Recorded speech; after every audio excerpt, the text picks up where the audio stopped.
Africa is a large continent. Its northern end almost all desert wasteland.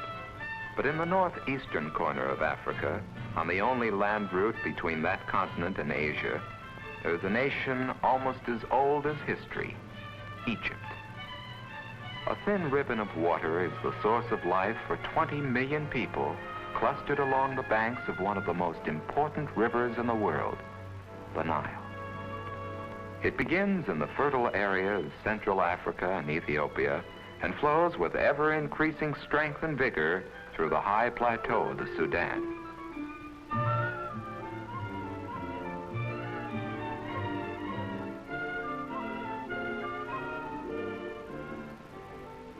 Its two main branches, the White and the Blue Nile, join at Khartoum and flow northward.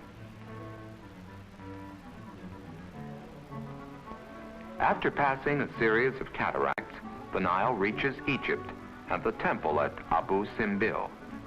The family of Ramses II has watched over the river for 3,000 years, years that saw Ramses' kingdom become a memory. Western civilization spent its infancy in Egypt along the shores of the river. But Egypt is struggling for a new and modern life.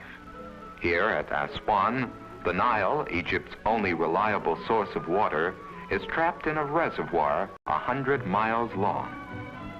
This used to be the site of the historical First Cataract, the end of river travel on the Nile, the jumping-off spot to Central Africa in the south.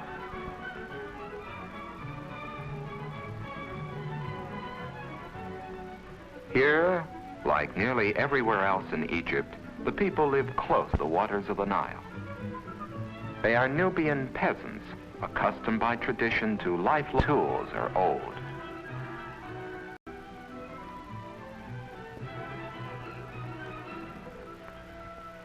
Their only wealth is the livestock that shares their mud homes.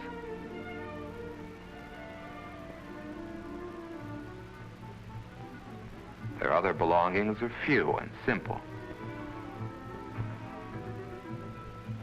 The dam at Aswan has changed much of Egypt. In the more than 50 years since it was built, Bedouins from the desert have grown accustomed to crossing it on their way to the markets and streets of the city. As in most of the settlements of Egypt, the faces in the marketplace may have changed in the last few thousand years, but the buying and selling remain the same. Aswan has been a trading center for thousands of years. In the days of Egypt's ancient glory, Aswan was a city of the first importance. This was Egypt's frontier. The dam at Aswan has done more than extend the frontier. It is one of the most vital engineering accomplishments in recent Egyptian history. It helps to control the flow of the Nile. No more annual floods followed by annual droughts. Water is held at Aswan until it is needed. No more is river traffic blocked at Aswan. 4 locks of the dam are operated by a new generation of Egyptians with technical training.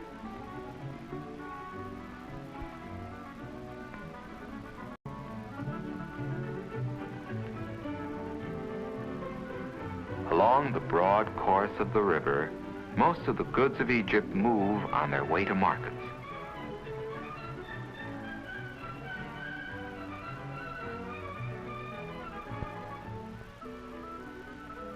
But for many Egyptians, the main use for the river is to spread its life-giving water on their thirsty land. Since the dawn of history, the fellahin, the farmers of Middle Egypt, have known the back-breaking labor of moving water to arid fields. Little has changed over the centuries. Hand labor in flat, irrigated fields still produces most of Egypt's crops. Where water can be brought to the soil, the land is fertile and productive. But parts of the valley are limited by steep sandstone cliffs which confine irrigation. In some cliffs can be found the Egyptian limestone, which has been famous for centuries. Few modern tools have been adopted by the limestone workmen. Again, most of the labor is still done by hand.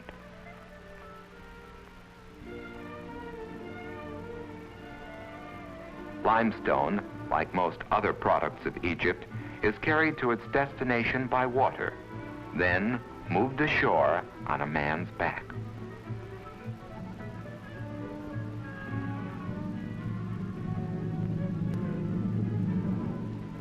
The Nile is truly the river of life in Egypt, and has been since men came to this land. In the whole length of the Middle Egyptian River Valley can be found the remains of civilizations that were dying when Rome was the center of the world. At Luxor, Thebes, and Memnon, there was a highly developed and flourishing civilization when the woodlands of Europe were thinly peopled with savage tribesmen. These ancient civilizations, too, were clustered along the narrow valley of the Nile, at some places 15 miles across, at others only a few hundred yards wide.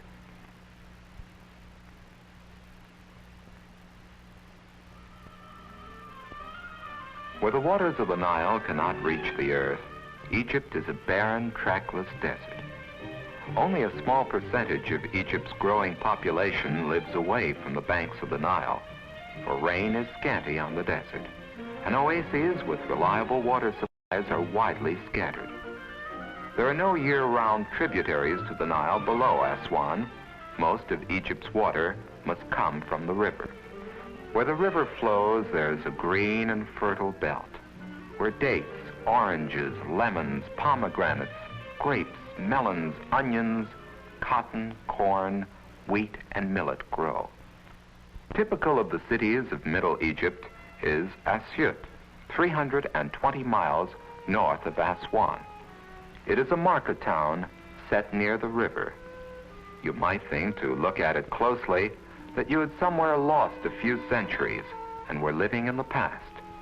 Except for a few people wearing modern clothes, you could believe that this was a city waiting for the Crusades to begin.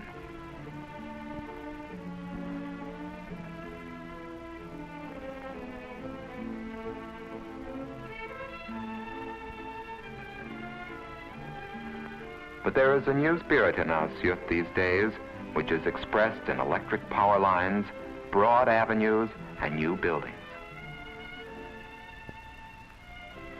At Asyut, you can find a kind of dam called a barrage, which holds up the level of the Nile water so that nearby farmers can irrigate their fields even during the dry season. There are several barrages along the Nile.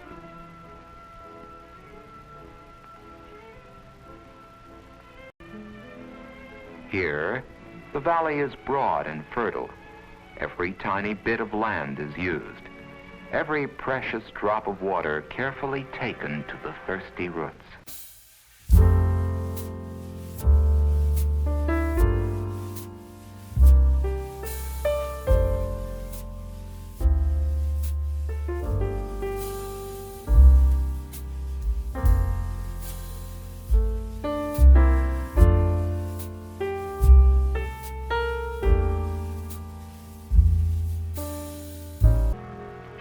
And this man's ancestor might have worked this same land or lived in a mud house that looks just like this one. Egyptians used the Nile to transport their goods. This sugar cane could not grow without the water of the Nile, nor could it be easily moved to market. But the small sailboat brings it to a small market town, and the cane is landed by hand.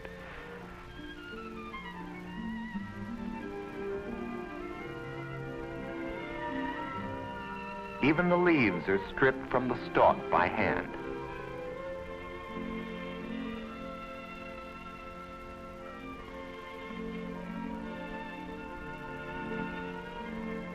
"250 miles downriver from Asyut stand the world-famous pyramids at Giza.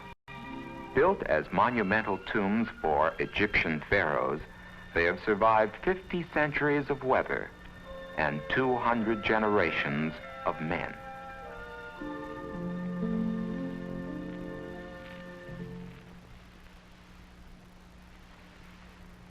Near them, the largest and best known of Egypt's sphinxes stares 8 miles across the river at Egypt's biggest city, Cairo, the capital. Some of the people of Cairo make their living in modern cotton factories.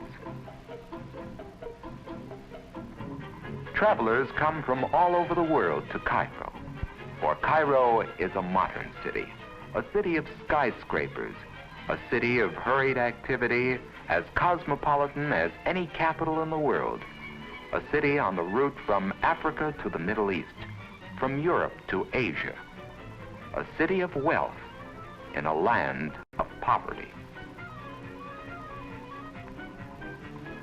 Modern apartment buildings dot the city, but in the shadows of the new city can be found the old. Here, the crafts of Egypt's past still flourish. Young men of Cairo still make rugs by hand in the bazaar. The delicate art of inlaying wooden boxes is still being practiced.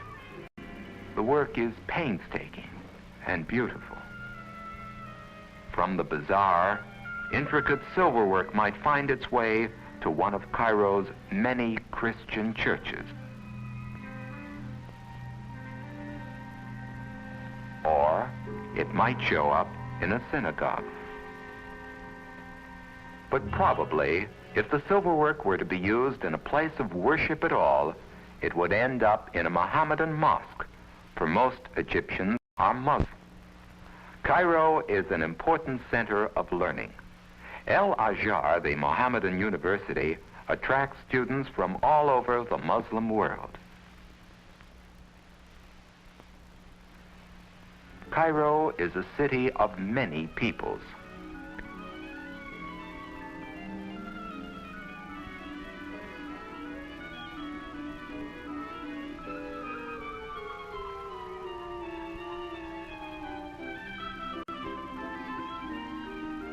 And Cairo is a center of transportation. The most widely used form of travel in Egypt is by boat.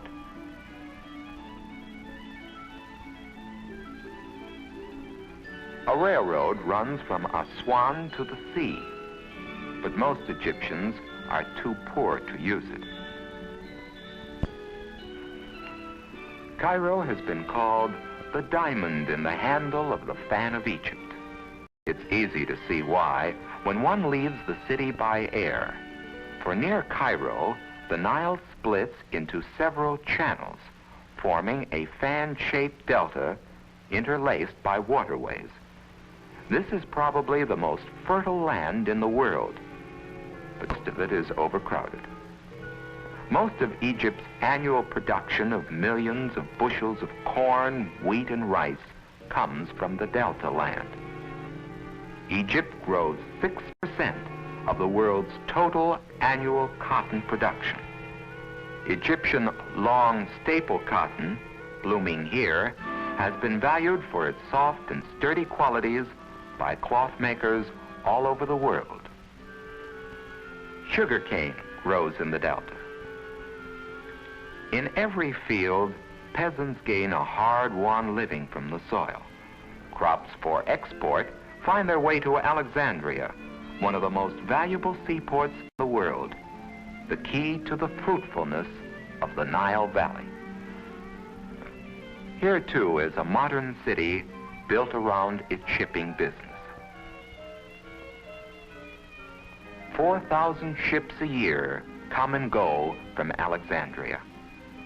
They carry out some of the exports of Egypt, like tobacco and rice. But the most valuable export by far is raw cotton. Cotton for the hungry looms of more industrial nations. Finally, the Nile loses itself in the sea. But Egypt does not end here, for to the east in Egypt can be found one of the most vital waterways of the world, the Suez Canal. Over 10,000 ships a year take this short water route from Europe to the Far East. In time, it will belong entirely to Egypt, which now holds only shares in the company which controls it. Modern Egypt is important in the world situation. Its exports of cotton, tobacco, and rice have a wide effect on world markets. But Egypt's most profound effect on the Western world stems from its long history. For Egypt is, indeed, the cradle of our civilization.